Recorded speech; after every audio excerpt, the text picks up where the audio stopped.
بسم الله الرحمن الرحيم. اهلا بكم اعزائي المشاهدين. خبرنا النهارده عن نادي احد. نادي احد الرياضي السعودي.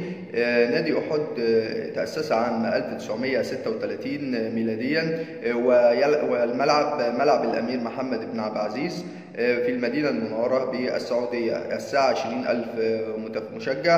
البلد السعوديه. الدوري دوري الدرجه الاولى. المالك وزارة الرياضة السعودية الرئيس حمود بن سعد العوفي.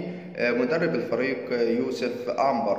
إنجازات النادي: لقب دوري الدرجة الأولى 3 مرات، وبطولة كأس الأمير فيصل بن فهد للدرجة الأولى عام 1995 أمام الطائي، و42 بطولة كرة سلة محلية وعالمية، وصيف بطولة المنطقة الغربية عام 1973، ووصل لدور نصف النهائي من كأس الملك عام 1980 بعد أن أخرج الأهلي في ربع النهائي، والمركز الأول مرتين في بطولة المملكة للكاراتيه، وصعود الفريق الأولمبي لكرة القدم للدوري الممتاز 2015 لأول مرة في تاريخ النادي، وأيضا صعود فريق الشباب لكرة القدم للدوري الممتاز 2016 لأول مرة في تاريخ النادي.